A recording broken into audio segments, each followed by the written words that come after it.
안녕하세요, 제프입니다. 자, 여러분은 심박계를 보면서 혹시 이런 생각 해보신 적 있으세요? 자, 오늘은 같은 파워인데 왜 심박이 15나 높지? 날이 더운데 왜 심박이 이렇게 잘 오르지? 심박이 낮으면 컨디션이 좋은 건가? 또 뭐 아무리 밟아도 심박이 안 오르는데 왜 이런 걸까? 저도 오랫동안 이런 궁금증이 있었는데요. 처음에는 심박이 높으면은 심폐능력이 좋아진다고 생각을 했고, 반대로 낮으면은 효율이 좋은 거다, 이렇게 단순하게 생각을 했던 것 같아요. 이거는 생각보다 좀 복잡한 얘기 같더라고요. 그래서 오늘은 심박수 보는 방법에 대해서 이야기를 좀 해볼게요.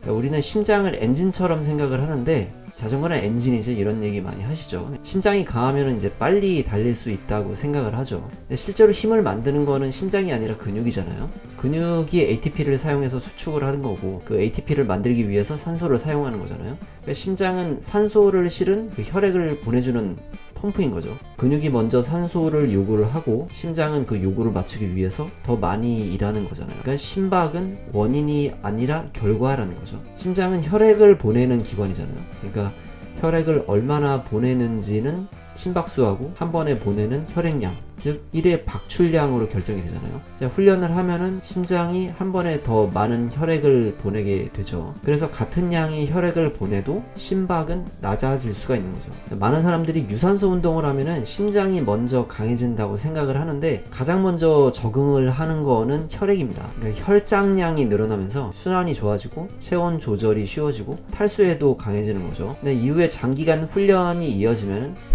좌심실 용적이 커지고 1의 박출량이 증가를 해요. 그러니까 같은 파워에서도 심박이 낮아질 수가 있는 거죠. 그래서 사이클에서 마일리지가 깡패다, 뭐 이런 속된 말로 이런 말이 나오는지도 몰라요. 근데 이런 적응이 하루 이틀이 강한 그런 훈련보다 꾸준한 반복 속에서 만들어지기 때문에 이제 마일리지가 깡패다, 이런 말이 나오는 거죠. 근데 심박은 왜 매일 다를까, 이런 생각도 들죠. 근데 같은 파워인데도 심박이 매일 달라요. 왜냐하면은 심박은 몸 상태를 그대로 반영하기 때문이죠. 수면이 부족하면은 교감신경이 활성화되면서 심박이 좀 높아질 수도 있고, 스트레스를 많이 받아도 마찬가지죠. 탈수가 되면은 혈액량이 줄어들어요. 혈액 내 수분이 뺏기니까. 그러니까 같은 혈액을 보내기 위해서 심장이 더 자주 뛰게 되죠. 더운 날에는 피부로 이제 혈액을 보내야 되잖아요. 그러니까 심박이 더 올라가죠. 반대로 피로가 심한 날에는 몸이 출력을 스스로 제한을 해요. 그러니까 심박이 끝까지 오르지 않는 그런 경우도 있습니다. 그래서 낮은 심박이 항상 좋은 것도, 높은 심박이 항상 나쁜 것도 아닌 거죠. 자, 여름에는 또 왜 유난히 힘들까 생각을 해봤는데, 더운 날에는 몸이 피부 쪽으로 열을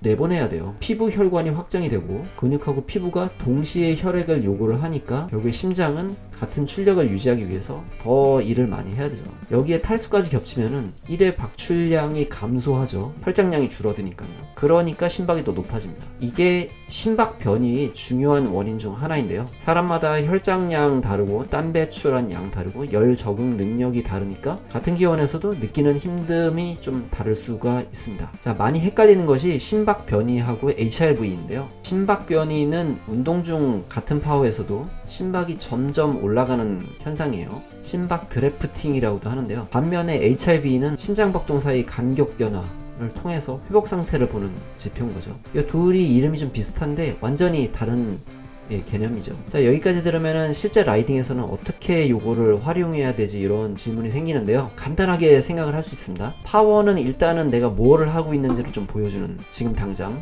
그런 거를 보여주고, 심박은 내 몸이 그 일을 어떻게 받아들이고 있는지를 보여줍니다. 근데 같은 220W를 쓰는데 평소보다 심박이 10에서 15 정도 높다면은 오늘은 몸이 더 큰 부담을 느끼고 있다, 그런 신호일 수 있는 거죠. 그 이유는 이제 더위일 수도 있고, 수면 부족일 수도 있고, 스트레스나 탈수일 수도 있어요. 자, 이럴 때는 숫자를 억지로 맞추기보다는 몸 상태를 함께 해석하는 게 중요하겠죠. 반대로 같은 파워에서 심박이 낮으면 훈련 적응의 결과일 수도 있어요. 근데 하지만 몸이 무겁고 심박도 안 오르면은 이거는 이제 회복 부족, 피로 누적, 이런 것들을 의심해 봐야 됩니다. 그래서 저는 심박 하나만으로 컨디션을 판단하진 않고 파워나 심박이나 몸의 느낌, 요거를 RPE라 그러죠. 요 세 가지를 항상 함께 보는 편입니다. 자, 우리는 효율적인 훈련을 항상 찾죠. 짧게 타면서도 더 강해지고 싶고 훈련 시간이 적으면서 더 큰 효과를 얻고 싶습니다. 그게 욕심이라면은 최소한 훈련이 비효율적이어서 시간 많이 들어가고 훈련 효과 적은 거는 피하고 싶은 게 우리 마음이죠. 하지만 지금까지 운동생리학이 말하는 것은 의외로 단순합니다. 이게 몸은 속일 수가 없어요. 혈액도 심장도 미토콘드리아도 모세혈관도 자극이 꾸준해야 천천히 변해요. 그래서 지금도 최고 선수들은 특별한 비법보다는 기본을 가장 많이 반복을 하는 거죠. 그리고 이 과정에서 심박은 단순한 숫자가 아니라 몸이 들려주는 가장 솔직한 언어가 되겠죠. 오늘 라이딩에서는 너무 기록만 보지 마시고 심박이 여러분에게 어떤 이야기를 하는지도 한번 들어보셨으면 좋을 것 같습니다. 여기까지 할게요. 시청해주셔서 감사합니다.